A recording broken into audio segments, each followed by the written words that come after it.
Welcome to Inspiration and Transformation from the Banks of the Ganga with Sadhvi Bhagawati Saraswati, an American sannyasi living at the Parmarth Niketan ashram in Rishikesh, India. Sadhvi is president of the Divine Shakti Foundation, a charitable organization bringing education, vocational training, upliftment, and empowerment programs to women and children. Sadhvi is also Secretary General of the Global Interfaith Wash Alliance and Director of the world-famous International Yoga Festival. Join the musings of an American sannyasi as Sadhvi shares the wisdom and teachings of her guru, His Holiness Pujya Swami Chidanand Saraswatiji. Welcome, everyone, to Inspiration and Transformation from the holy banks of the sacred Ganga River in the land of Rishikesh, India. The relationship between cancer and karma is really very much like the relationship between anything and karma. That which happens to us because, yes, it is the fruit of the karma we have sown. So if we plant, as I always say, if we plant apple seeds, we get an apple tree that gives us apples. If we plant orange seeds, we're going to get an orange tree that will give us oranges. But here's what's really important. When you look at disease, it's not that you've planted a seed of disease. It's not that we've somehow been cultivating and nourishing a disease the way that you do an apple tree or an orange tree. Rather, the reason that disease comes into our life is so that we can take the next step closer to the divine. That's why everything happens. That's the ultimate point of the law of karma. It's not just a law of nature that acts in this way or acts in that way. It's not just like gravity that grabs you and pulls you to the ground.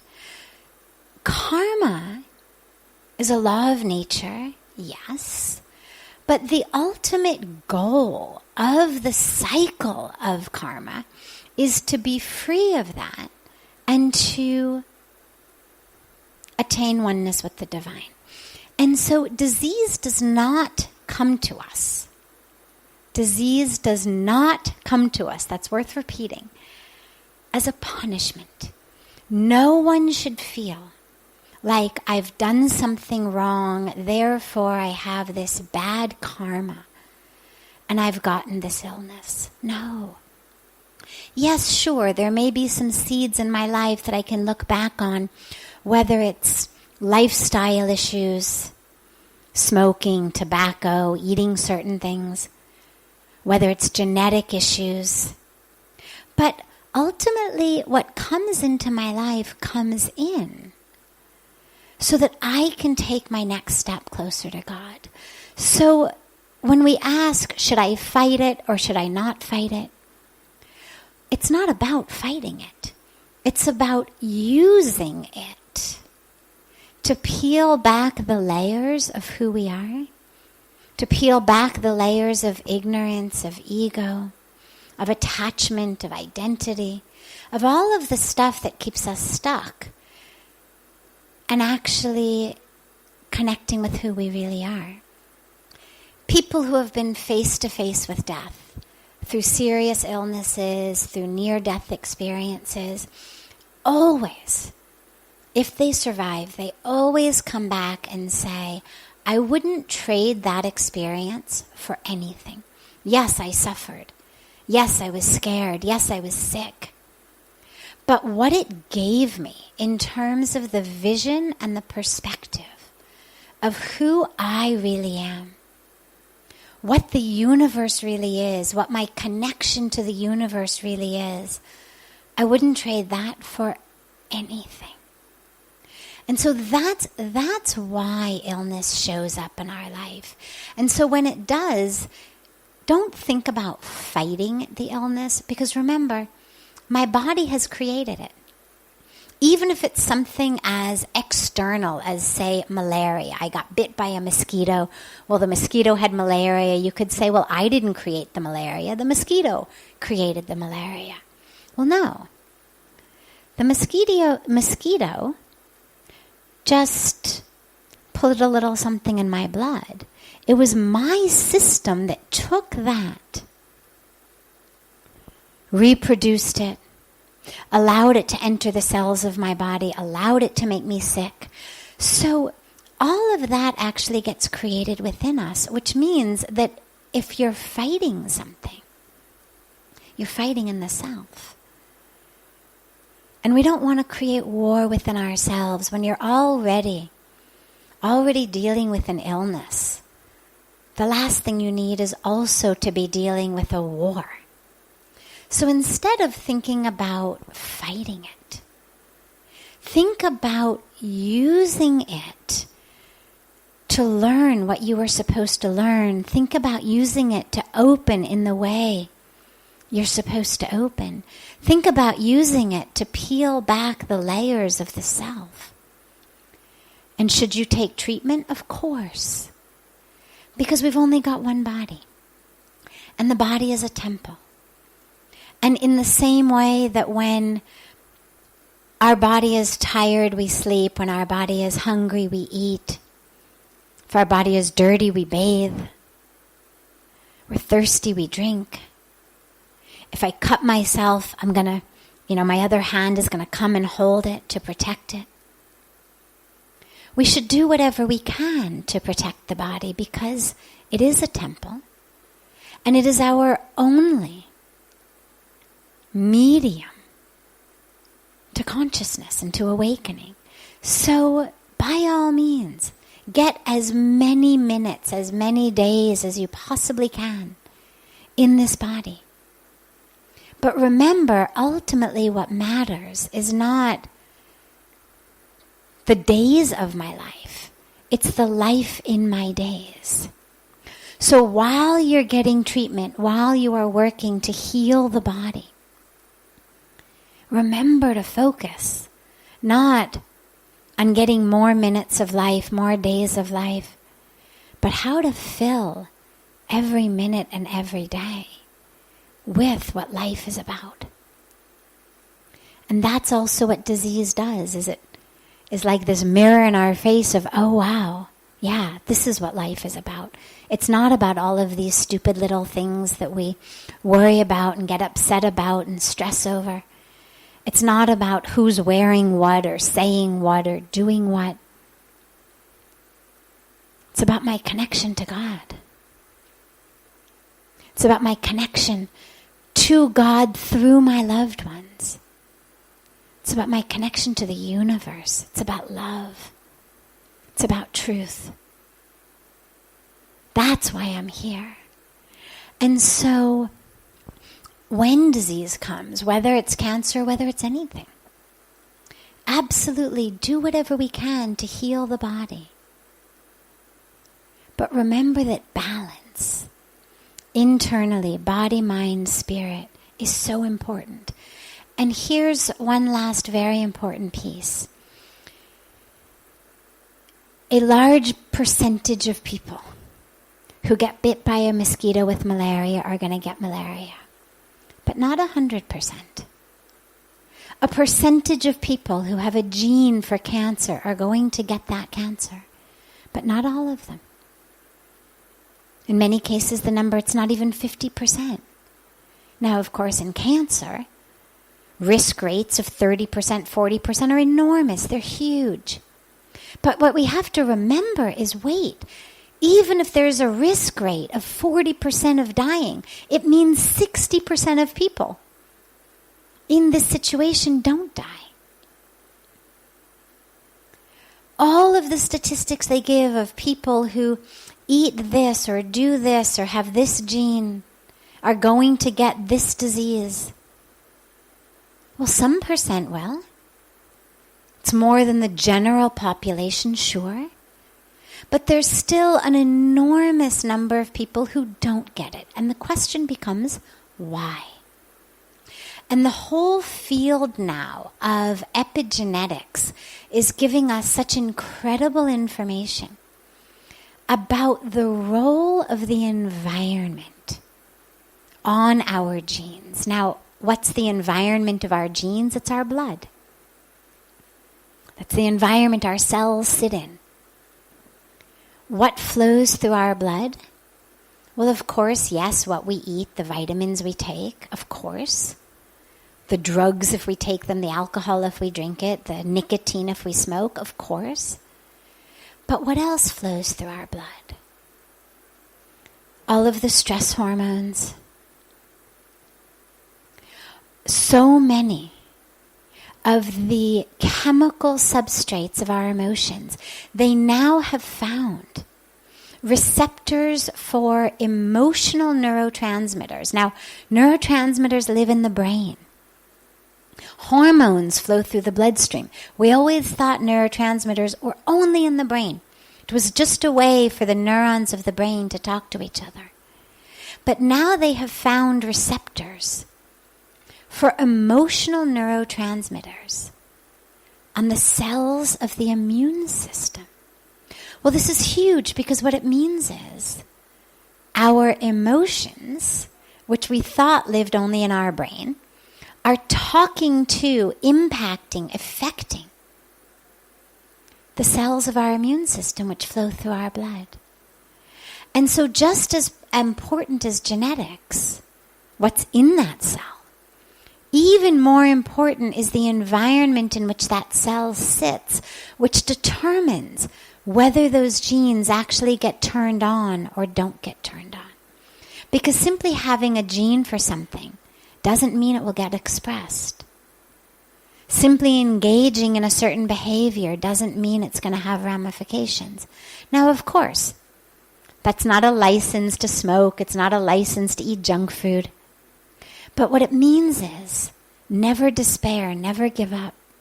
Even if you've got a diagnosis, the question to ask the doctor, if the doctor tells you, well, you know, you've got, even if the doctor says you've got an 80% chance of dying, well, it means you've got a 20% chance of kicking this thing.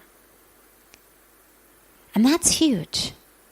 Because from what I know of cancer, there's almost nothing where they tell you 80% chance of dying.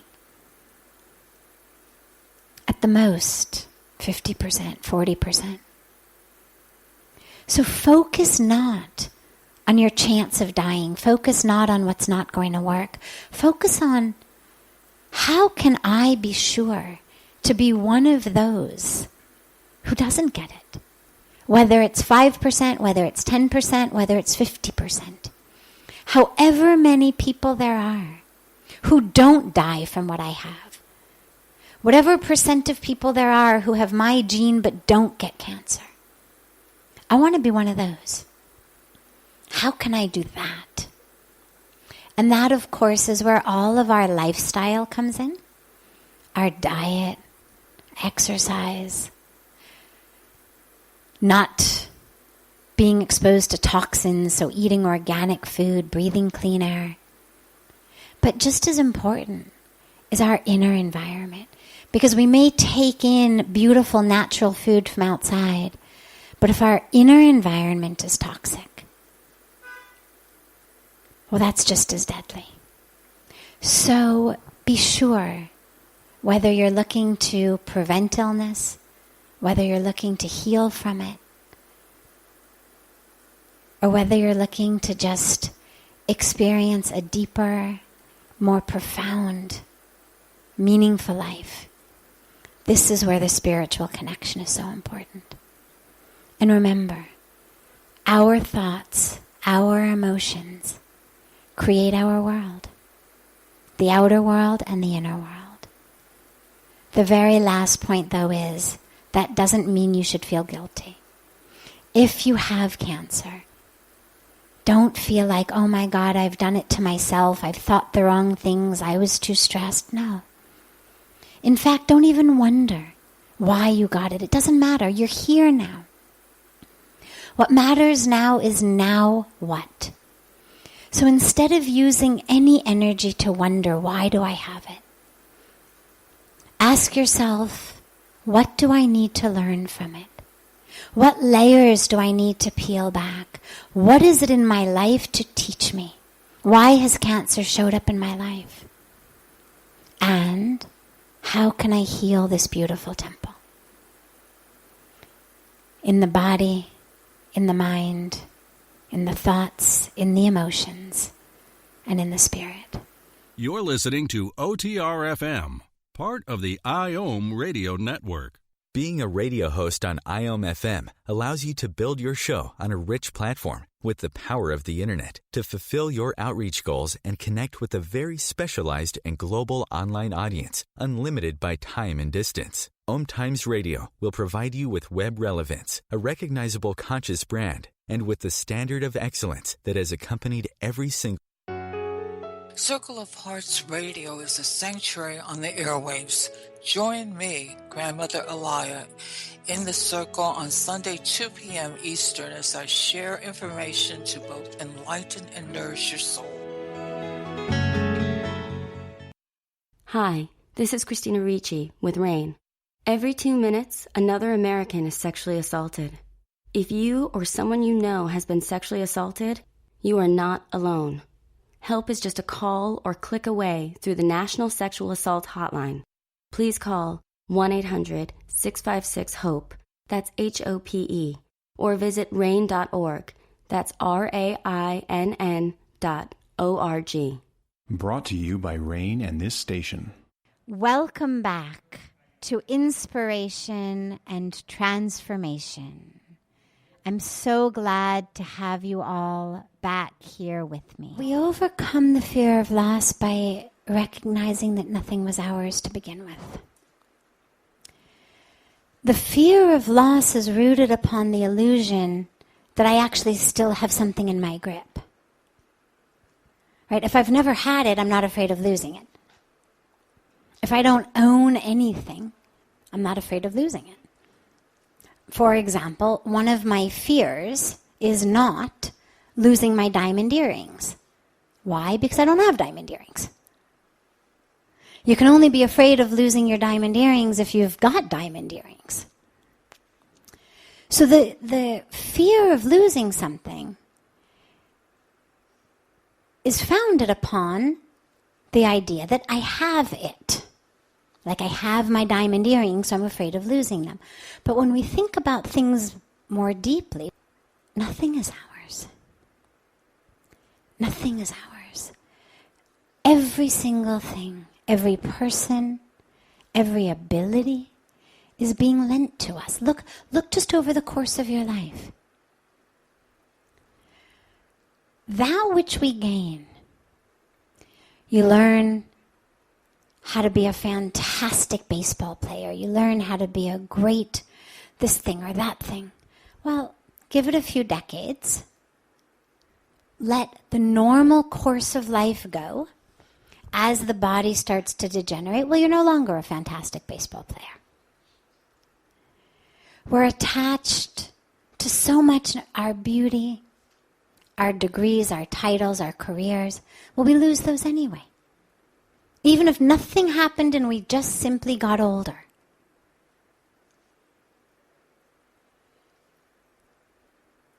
Everyone retires. Everyone's body starts to degenerate at pretty much the same rate. We lose that. And the same thing if it's our money, well, eventually you're going to lose it. Whether you lose it now or whether you lose it when you pass over. It's out of your hands. God may decide to give you a lesson a little bit earlier. The stock market might crash. Something could happen. But that's just to teach you, yeah, you thought it was yours. I needed to remind you. It was never yours. It's not that God took something from us. People tend to think, oh my God, why did God take everything I owned? Really, you owned it. Really, God took it. No. It was actually never ours. It was lent to us. And this is true about every ability we have, every possession we own. It's also true about our relationships. Eventually, whether through divorce or whether through death, you're going to lose. It's sad, but until and unless we recognize that as an ultimate truth of life, we can't really live, because then we're grasping on. But the lesson in it, the how do I move through this on my path to enlightenment way, rather than just, okay, how do I deal with the fact that I'm going to lose it, is to ask ourselves, well, what is it I don't lose? If everything I'm going to lose, including my loved ones, well, then being attached to these things,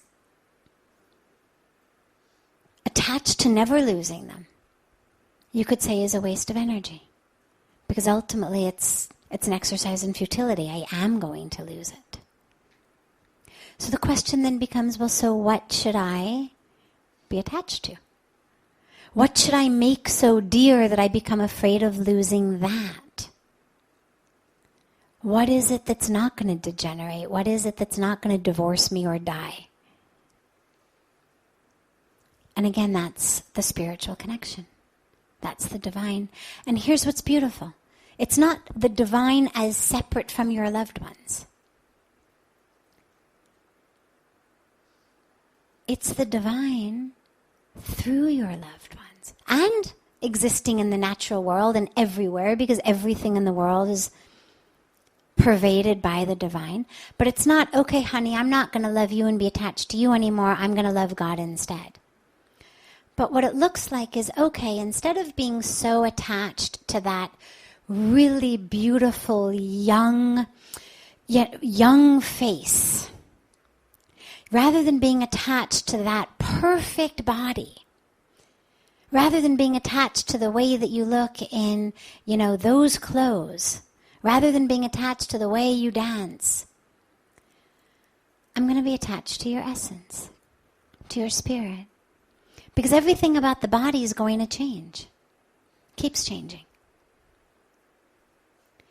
So can I shift? Can I start to be connected to the spirit, the consciousness, the essence, the divine in that being? And that's the only way I've found to overcome the fear of loss. Because either you cut yourself off from life. Okay, I'm going to lose everything, therefore I'm not going to care about anything. But what that does is it literally contracts the heart. What the heart does is it loves. That's what the heart knows how to do. The heart doesn't do science and geometry. The heart loves. And if you prevent it and prohibit it from loving for long enough, it atrophies.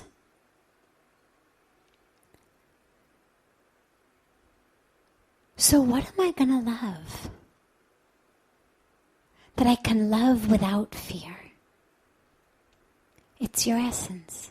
It's your divinity. It's God through you. And I can certainly enjoy the form at this moment that the divine is coming to me. And of course, why not? God wouldn't have created so much beauty if we weren't supposed to enjoy it. But just like we don't get attached to the form of a sunset, because we know we've got about 45 seconds before it dips below the horizon, and maybe a minute and a half before the colors start to fade. If you were on the beach and you watched a child crying at the sunset, and you said, what's wrong? He said, it's going, it's going, it's going. You'd say, oh, sweetheart, don't be silly. Of course it's going.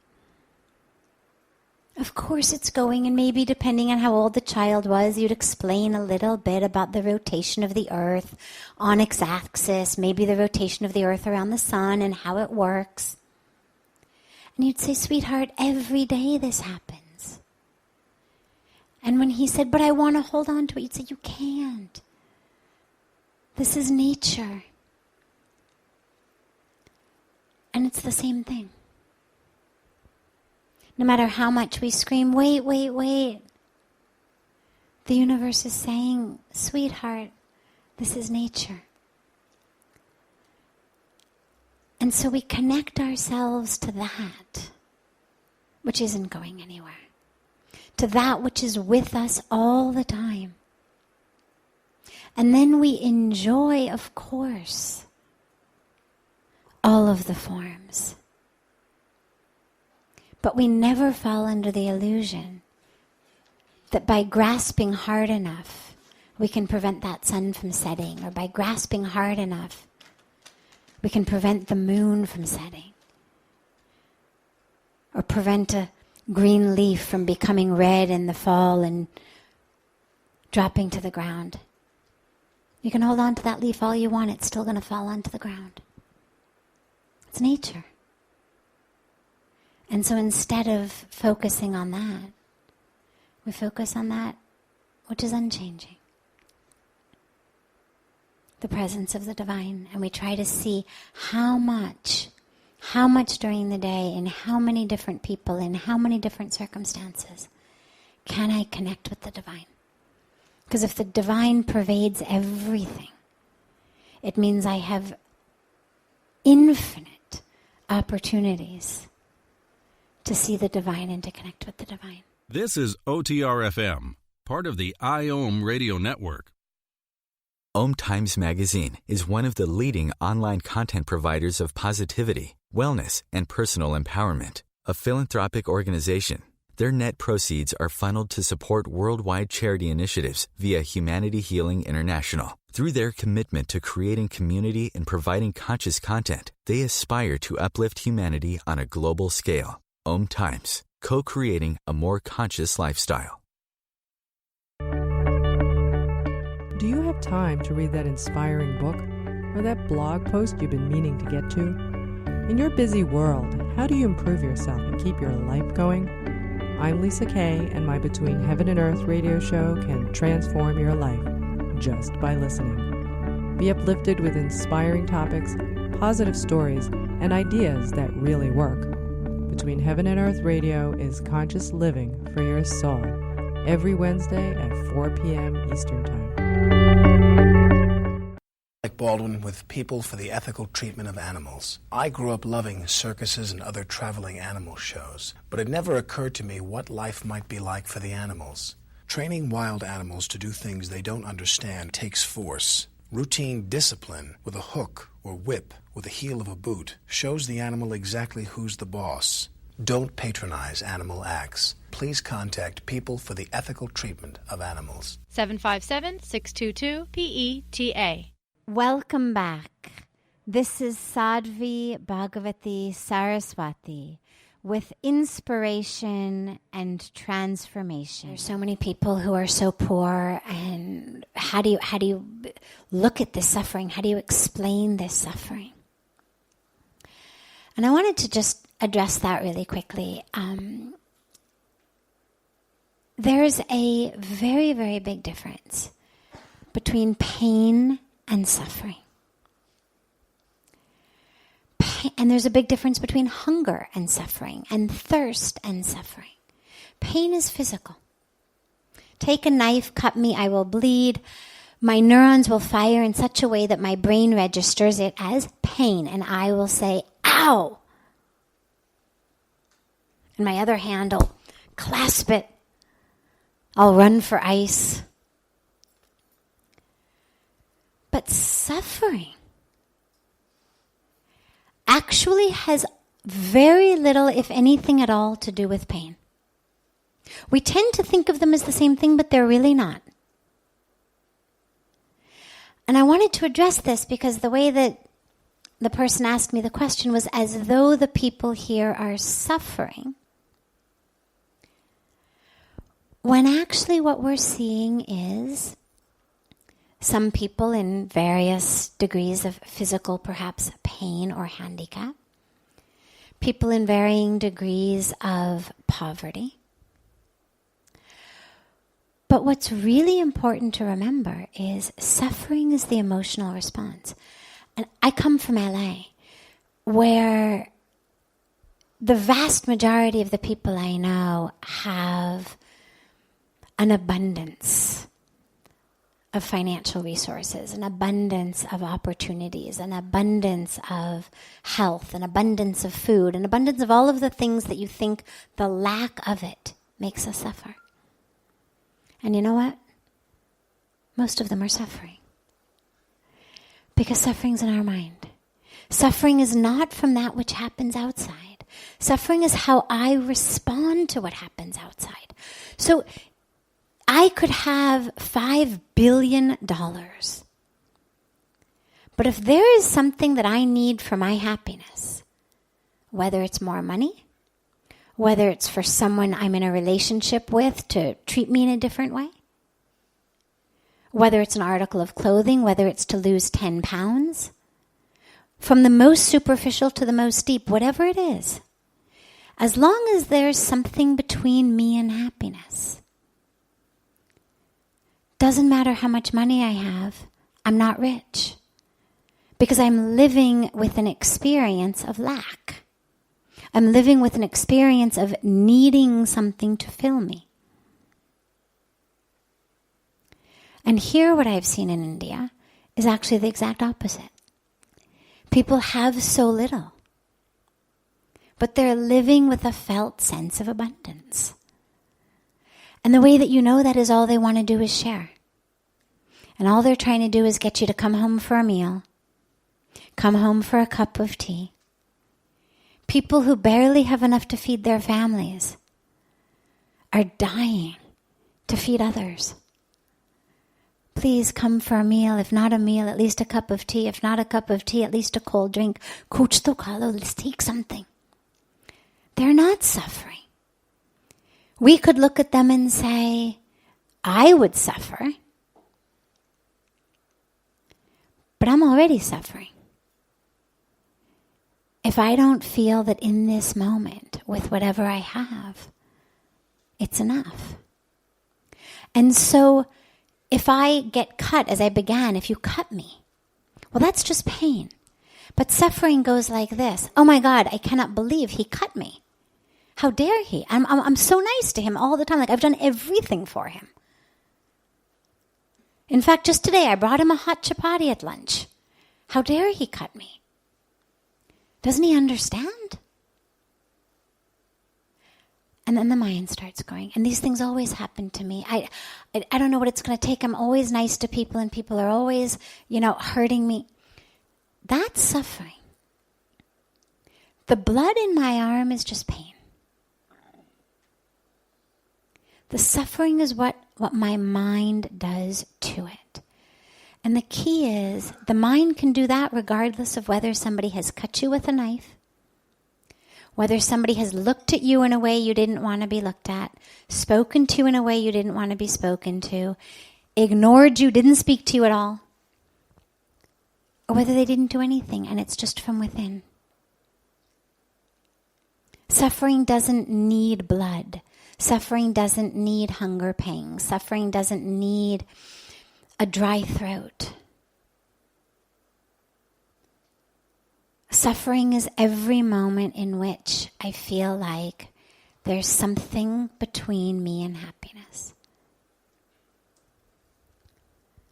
And so, there's a lot of poverty here.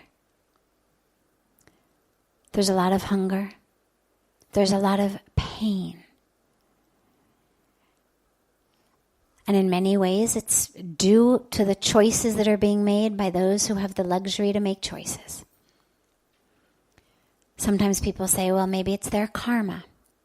And then Pujya Swamiji reminds us, well, maybe it is their karma, but it's our karma to help them. So their karma may have gotten them there, but our karma needs to get them out. But while they're there, at least here, what I've seen is that connection between pain and suffering, or hunger and suffering, or poverty and suffering, ironically exists less than the relationship between being overfed and suffering that I saw back in the West. Or having even more and suffering that I saw because there's such an experience, an inner experience of lack. And the last piece of that is that, of course, what that comes from is not a lack outside. It comes from an internal sense of I'm not enough. And if I'm not enough, then I need everything in the world to fill me. And everything in the world is never going to be enough because, well, all the food I eat, I just keep digesting it. So I'm full for a moment, now I'm empty again.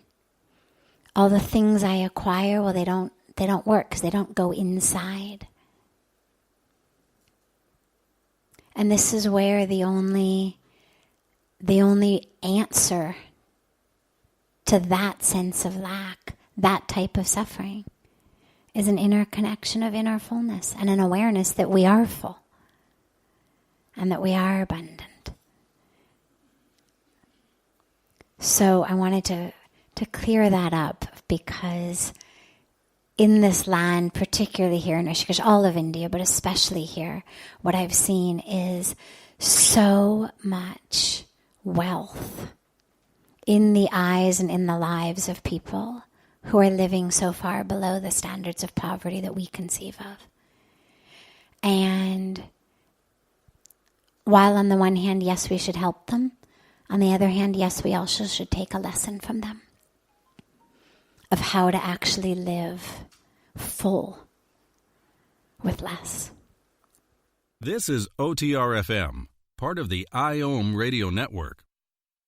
OMTimes magazine is one of the leading online content providers of positivity, wellness, and personal empowerment. A philanthropic organization, their net proceeds are funneled to support worldwide charity initiatives via Humanity Healing International. Through their commitment to creating community and providing conscious content, they aspire to uplift humanity on a global scale. OMTimes, co-creating a more conscious lifestyle.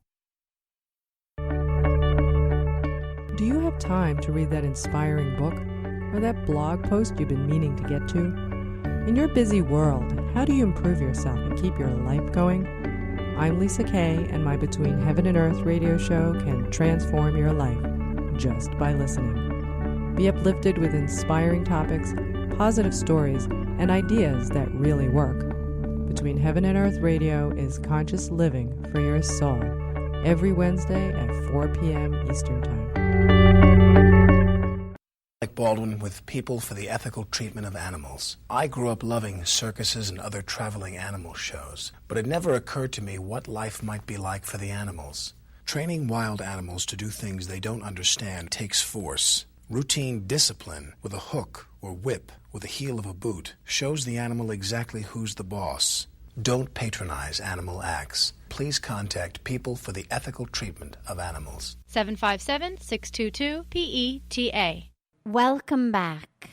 This is Sadhvi Bhagawati Saraswati with inspiration and transformation. How can we be faithful, but not blindly faithful? The concept of blind faith is actually, I believe, I can't guarantee this, I haven't done the research, but my instinct is that the concept is actually a Western concept rather than an Eastern concept. Because in the East, in the traditions of India, and as those traditions have gone out into other countries, even from India, they're traditions that are rooted in faith, rooted in devotion, and people's lives are fed from that faith, from that devotion. Things happen. You may have faith in someone that it turns out wasn't really worthy of your faith, but nobody ever that I've heard of in history regretted that they had had faith. The faith in and of itself. See, faith has two aspects. The one who has faith and the object of the faith. So if I have faith in you, well, one part of this faith package is you, but the other part is me. And even though it may turn out that maybe you weren't necessarily the right person to put my faith in. I'm so grateful for the experience of having faith. The faith has changed me. There's actually a beautiful story, a very, very traditional, common story of the Indian spiritual tradition of a man who has this guru, and he's got great faith in his guru. And the man wants nothing more than to be able to walk on the water.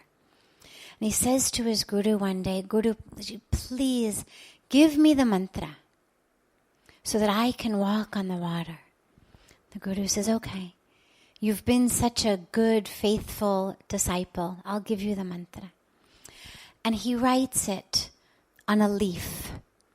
And then he folds the leaf up and he gives it to the man and he says, "Hold this folded leaf in your hand with the mantra written on it, and you will be able to cross the water. But whatever you do, don't open the leaf. The mantra is secret. Just hold it in your hand and you will be able to walk."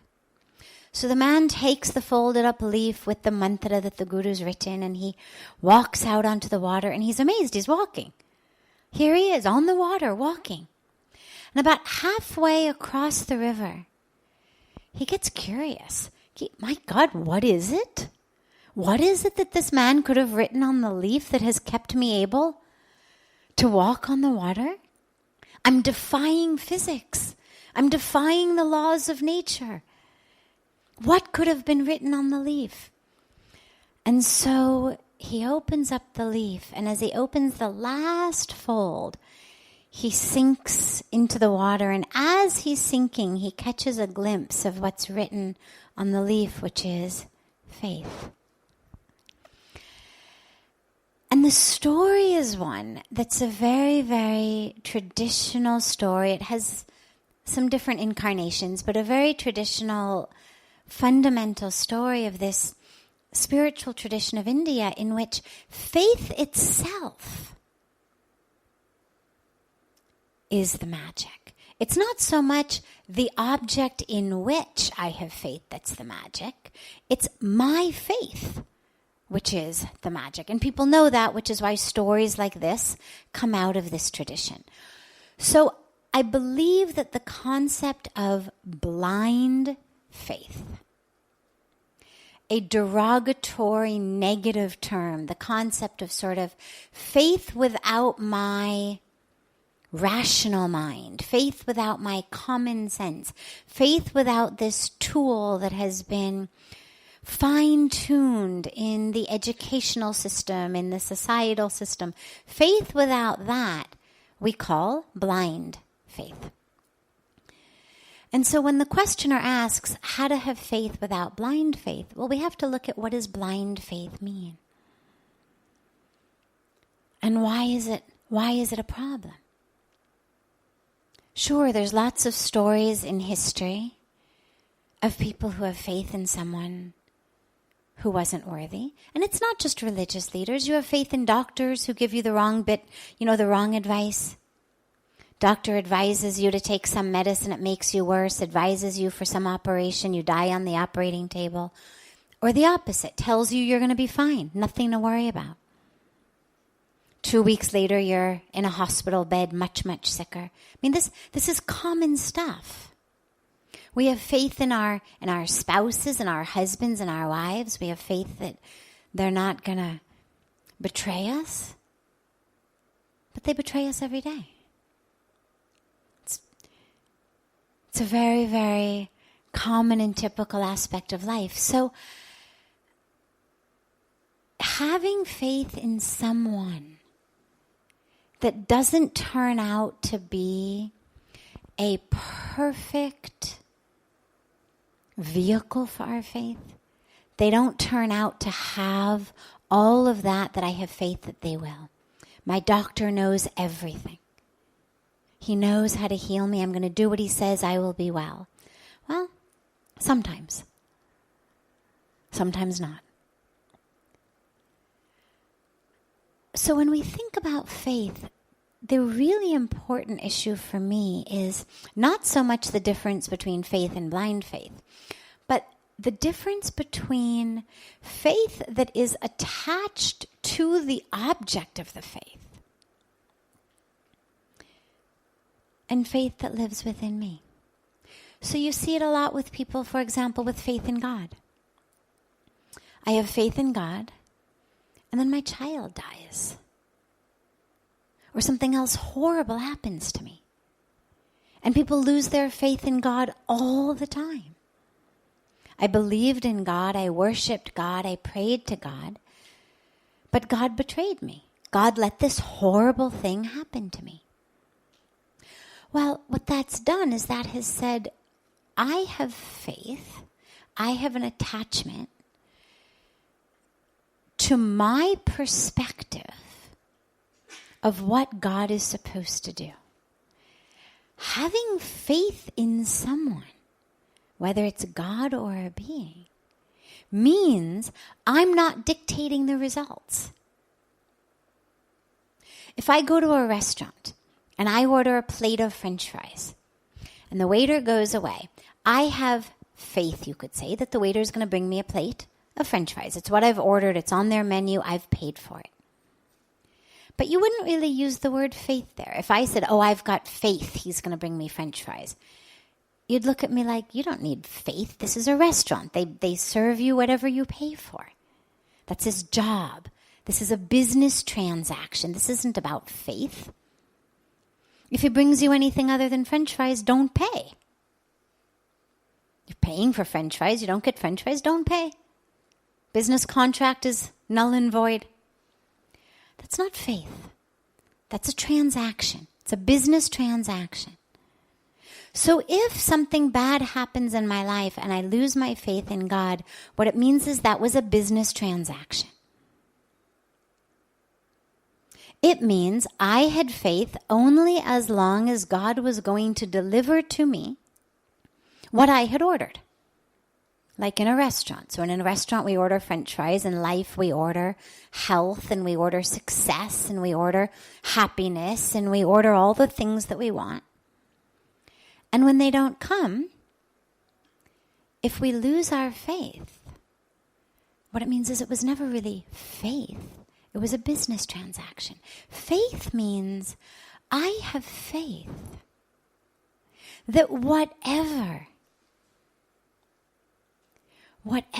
is right for me is that what is going to happen. And so the object of my faith may be my doctor, but the real faith is faith in the universe. And so my doctor may have given me bad advice. I may have gotten sick. I may be angry at my doctor. I may change doctors. But if the faith was real and it wasn't just a business transaction of that particular doctor, my particular illness, but if it was deep faith, then what I know is whatever has happened is that which was meant to happen. Because life is not about thou shalt not get your heart broken. Life is not about thou shalt never be disappointed. There's no promise of that anywhere. There's no scripture that said have faith and you'll never be disappointed. Have faith and you'll always get A's on your exams. Have faith and your stocks will always go up. Have faith and your children will never get sick. There's no scripture that says that. There's no real guru who says that. Because that's not what faith's about. Faith is not the transaction. Faith is not about I see you as a vending machine, and if I put in my dollar bill and I push the button for chocolate, I have faith chocolate's going to come out. It's not faith. Faith is I know inside that there is an intelligence. And in this moment, I'm connecting with that intelligence through you. But if it turns out that what I had ordered is not what I get, I still have faith. And that's why I believe that the concept of blind faith comes from the West. Because here in India, people get disappointed and betrayed just as much as they do anywhere else in the world. But their faith is so strong that what you hear people say is, oh, it must have been God's plan. Doctor gave me the wrong medicine, I got sick, must have been God's plan. My husband or my wife cheated on me. Must have been something written into my destiny that I'm supposed to learn from. There's always a connection back to the faith itself, separate from the object in whom they had faith. And that faith is what keeps them going. And so when we ask how to have faith without blind faith, what I would say is, have faith in the universe. Have faith in the divine. And make sure that it's not a business transaction. Make sure that my faith is not, I have faith that if I do 11 Shiva Abhisheks, my son's going to get into the college that I want him to go to. That's not faith. It's business. It's a contract. I'll do this for you, you do this for me. Faith is,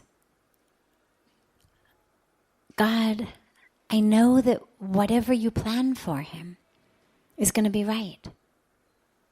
Because whatever you plan for all of us is right. And we're in your hands. So that's the faith that actually keeps us going.